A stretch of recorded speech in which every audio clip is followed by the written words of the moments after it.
கர்த்தர் இயேசு கிறிஸ்து நாமத்தினால் உங்களை வாழ்த்துகிறேன். இன்னைக்கு தனிமை லோன்லினஸ் ரொம்ப டேஞ்சருங்க. ஏன்னா தனிமையில் இருக்கும்போது நம்மளுக்கு தூக்கம் வராது, நம்மளுக்கு விழித்து இருக்க தான் தோணும். நம்மளால தனிமையில் இருக்கும்பொழுது நெகட்டிவ் தாட்ஸ் அதிகமாக வரும், பாசிட்டிவ் தாட்ஸ் நம்மளுக்கு அதிகமாக வரவே வராது. ஆனா நம்ம எப்படி அதை பாசிட்டிவா மாத்துறது, இந்த தனிமையை நம்ம எப்படி வெல்றது, எப்படி ஜெயிக்கிறது அப்படின்னா, ஏன்னா இந்த தனிமைன்னு சொல்லும் பொழுது இந்த கடன் பிரச்சனை இருக்கிறவங்களுக்கு தனிமை இருக்கும். அதுக்கப்புறம் இந்த லவ் ஃபெயிலியர்ல இருக்கிறவங்களுக்கு தனிமையை சொல்லணும். இப்படிப்பட்டவங்களுக்கு எல்லாம் எப்படி வாழ்க்கையில ஜெயிக்க முடியும், எப்படி ஜெயத்தை எடுக்க முடியும்னா, ஒரே ஒரு உதாரணத்தை மாத்திரம் நான் சொல்ல விரும்புகிறேன். யோசேப் என்ற மனுஷன் தனிமையில இருந்தார்.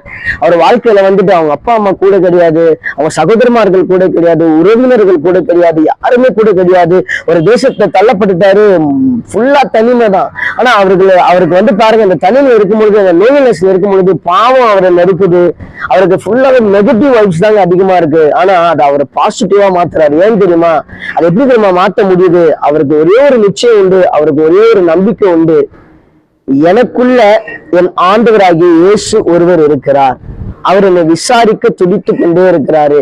இந்த நம்பிக்கையும் இந்த விசுவாசமும் அவருக்குள்ள இருந்ததுனால அந்த தனிமையும் அந்த அவரோடு கூட இருந்த அந்த தனித்துவமான வாழ்க்கையும் அவரால் வெல்ல முடிஞ்சிச்சு, அவரால் ஜெயிக்க முடிஞ்சிச்சு. இன்னும் கூட பல தனிமையில நீங்க இருக்கிறீங்கன்னா, விழித்து இருக்கிறாங்க, தூக்கம் இல்லைங்க அப்படின்னு சொல்லியிருக்கிற ஒரு மனுஷனா நீங்க இருந்தீங்கன்னா உங்களால ஜெயிக்க முடியும். ஏன்னா உங்களுக்குள்ள இருக்கிறவர் உங்களில் மிகவும் பெரியவர், அவர்தான் என் ஆண்டவராகிய இயேசு கிறிஸ்துவானவர். இப்படியாக ஒரு பாடல் இருக்குது. தனிமையின் பாதையில் தகப்பனவும் தோளில் சுமந்ததை நான் மறப்பேனோ, சுமந்ததை நான் மறப்பேனோ.